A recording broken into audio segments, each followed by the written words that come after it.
बहन की शादी को 6 साल हो गए, मैं कभी उनके यहाँ नहीं गया। ईद शब रात अम्मी या अब्बू चले जाते थे। एक दिन मेरी बीवी मुझसे कहने लगी कि आपकी बहन जब भी घर आती है उसके बच्चे घर का हशर नशर कर देते हैं, और आपकी माँ जो हमसे चुप चुपा कर कपड़े, साबुन और कभी कभी को चावल के थैले भी भर के दे देती है। अपनी माँ से कहो ये हमारा घर है, कोई खैरात सेंटर नहीं। मुझे ये सुनकर बहुत गुस्सा आया कि मैं अपने घर का बहुत मुश्किल से गुजारा कर रहा था और मेरी माँ सब कुछ मेरी बहन को दे देती है। बहन एक दिन घर आई हुई थी तो उसके बेटे ने टीवी का रिमोट तोड़ दिया। मैंने माँ से गुस्से से कहा कि माँ, बहन को कहा करो ईद के दिन आया करे, और ये जो आप साबुन चावल और ये जो चीजें देती हो इनको बंद करें। माँ चुप रही, लेकिन बहन ने ये सारी बातें सुन ली। 4 बज रहे थे, बच्चों को तैयार किया तो बहन ने कहा कि भाई मुझे बस स्टॉप तक छोड़ आओ। मैंने झूठे मुंह कहा बहन रुक जाती कुछ दिन। बहन मुस्कुराई और बोली नहीं भाई, बच्चों की छुट्टियां खत्म हो रही हैं, मुझे जाना है। फिर जब हम दोनों भाइयों में जमीन का बंटवारा हो रहा था तो मैंने साफ इनकार कर दिया कि मैं अपनी जमीन से बहन को हिस्सा नहीं दूंगा।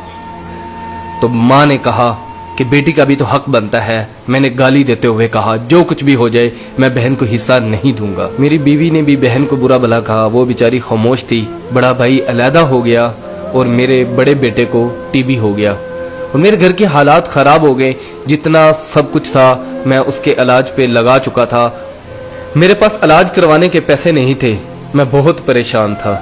लाखों रुपए लगा चुका था और भूख सर पे थी। परेशानी की हालत में कमरे में बैठा शायद अपने हालात पे रो रहा था। उसी वक्त मेरे घर में वही बहन आई। मैंने गुस्से से बोला ये आगी मनहूस। मैंने बीवी को कहा कुछ तैयार करो बहन के लिए। बीवी मेरे पास आई और कहा कोई जरूरत नहीं गोश्त और बिरयानी बनाने की। फिर 1 घंटे बाद वो मेरे पास आई।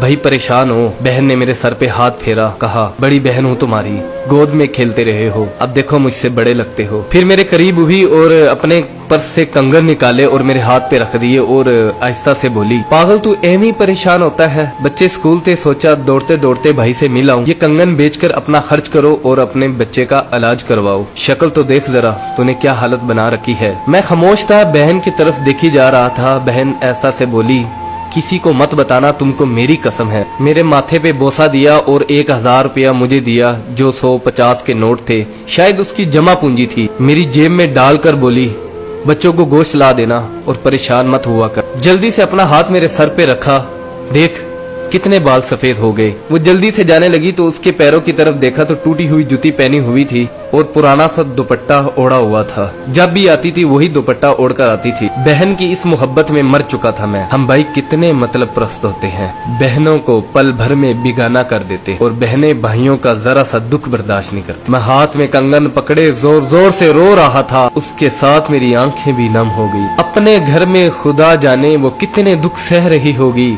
कुछ लम्हे के लिए अपनी बहनों के पास बैठकर हालचाल पूछ लिया करो, शायद उनके चेहरों पे कुछ लम्हों के लिए एक सुकून सा आ जाए। बहनें माँ का रूप होती हैं और भाई बाप का रूप होते हैं।